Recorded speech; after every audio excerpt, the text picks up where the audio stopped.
Hey everyone, and welcome back to another lecture. This week we're going to be talking about Marx, and specifically how it relates to literary theory. So we're going to be diving into Karl Marx and how his theories of power, class, and economics influence how we interpret literature, much like feminist literary theory that we explored last week. Now, let's go ahead and get started. Okay. Marxist theory is rooted in the philosophy of Karl Marx, obviously. At its core, it's really about understanding the relationship between economics, power, and culture. Now, Marx believed that literature is both a product of the material conditions in which it was created and a potential agent for social change.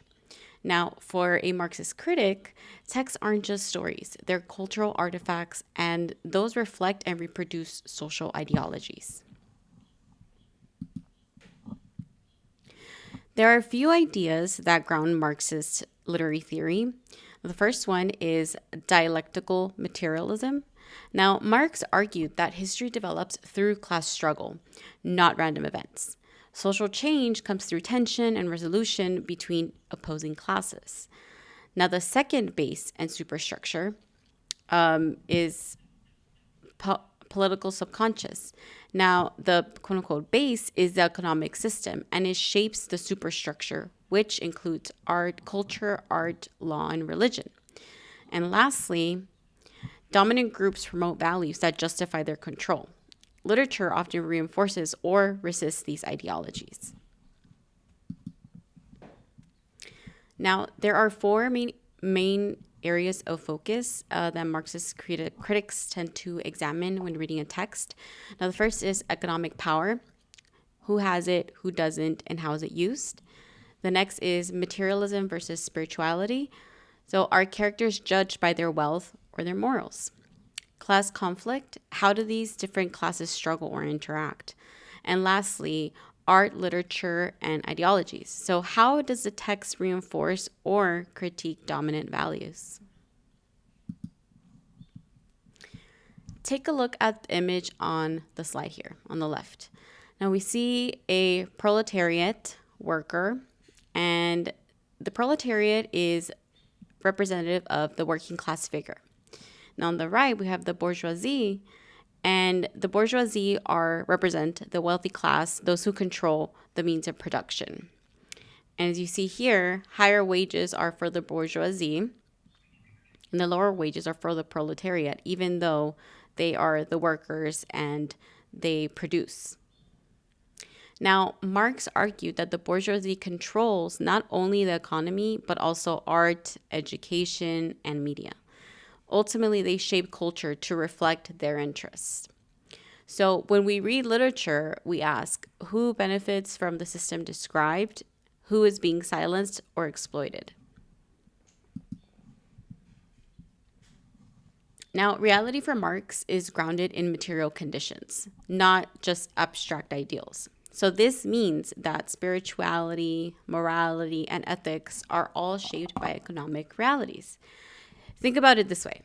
A character who fails spiritually may still survive and succeed materially. But one who fails materially, who loses their job, their home, their income, is often destroyed.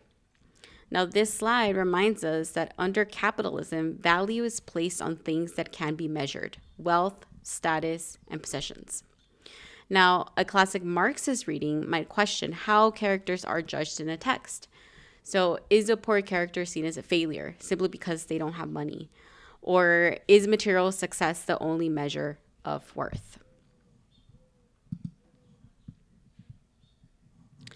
Now we have this image of two opposing forces as a metaphor for class struggle. On the top, we have the bourgeoisie or the privileged class fighting to maintain the status quo. And then on the bottom, we have the proletariat or the oppressed class fighting to change the status quo. In the middle, we have this class conflict. It says determined by changes in productive forces and relations of production. Now, what we see here is when the proletariat and the bourgeoisie are at odds, it causes this class conflict. When the oppressed class begins to fight against the status quo and begins to push against the power structure, it causes this conflict because the privileged class or the bourgeoisie want to maintain power. They want to maintain their wealth. Now, Marx believed that all of history is driven by this conflict, so between the bourgeoisie and the proletariat. And literature often reflects this tension, so either directly through characters from different social classes or subtly through themes of alienation, injustice, or revolution.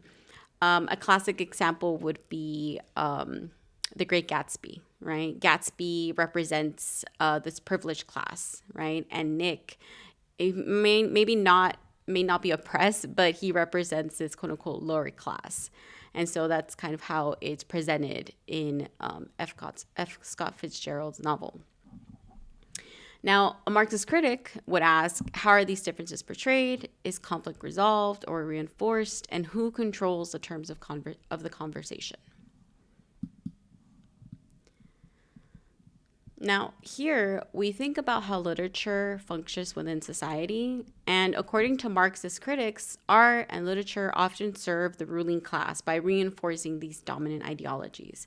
So even when a work feels quote unquote neutral or entertaining, it might still carry hidden assumptions about race, class, gender, or power.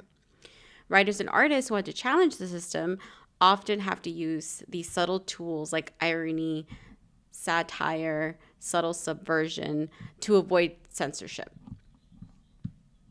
Now, in a Marxist reading, we want to examine not just what the work says, but what it does to the reader and whose values it reinforces.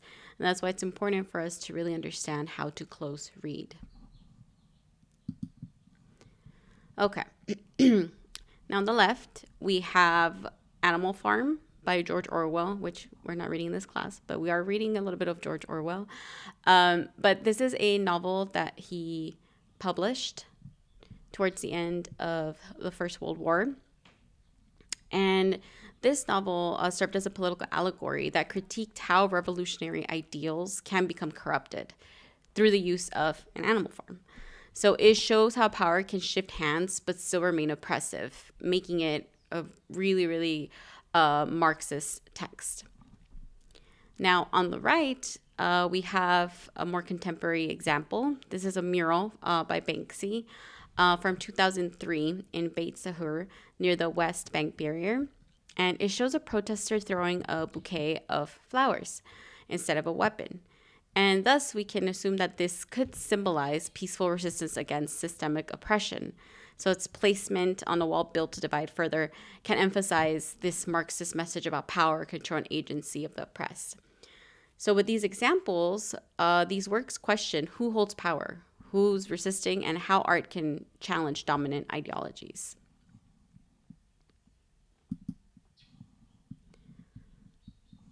Let's take a moment to break these down.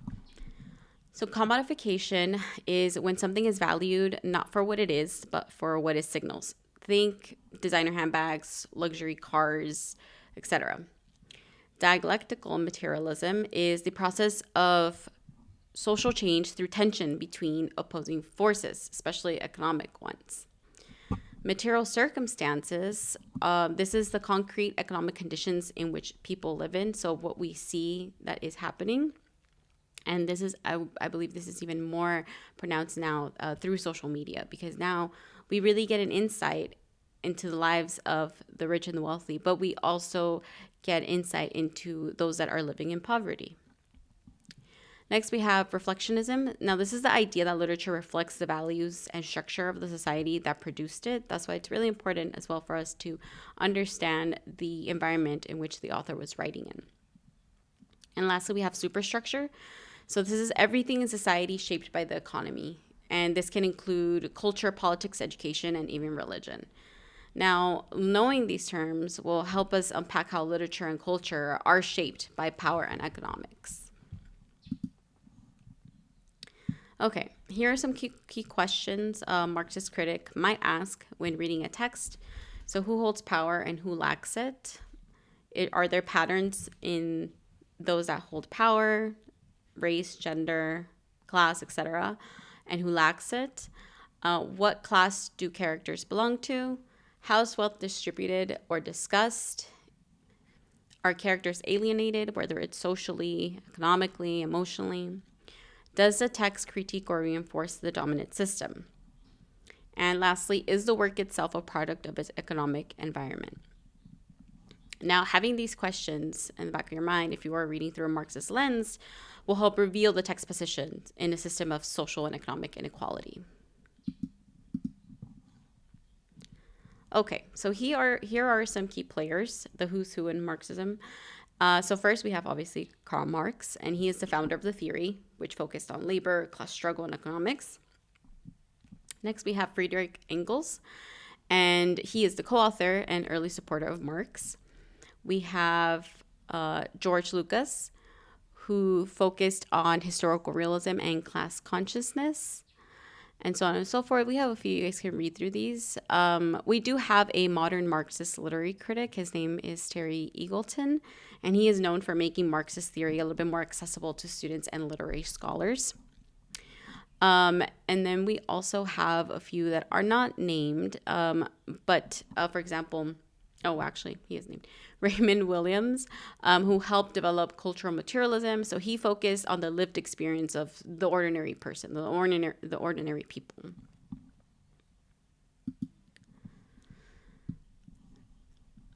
Okay, so let's make the connection further between Marxism and critical theory. So critical theories, many from the Frankfurt School, like Adorno or Horkheimer, focused on how capitalist culture uses art, entertainment, and mass media to distract and pacify the working class. And I would argue that we see this now more than ever. Think about reality TV. Think about, again, social media and the things that we see, what our feed shows us. You can also think about the formulaic structure of Hollywood films, catchy jingles in advertising, or even the repetition in pop culture. Now, these theories ultimately argue that entertainment is not just for fun. It is a tool for control, and it trains us to expect shallow stimulation rather than deep thought. Now, the cultural studies movement, especially in England, continued this line of critique, analyzing how class, race, and gender are represented in pop culture and media. So when we look at a text through this lens, we want to make sure we ask ourselves, what does this story encourage us to accept about the world? Okay, let's go ahead and wrap it up. So Marxist theory gives us a framework for analyzing how literature reflects, resists, or reinforces systems of power. By examining class economics, ideology, and material conditions, we can gain a deeper understanding of both the text and the world around it. Marxist criticism reminds us that art is never just to entertain. These are not just stories that we can read passively. It really is a product of its time, its culture, and its economic context. All right. Thanks so much for listening, and I will talk to you all later. Bye.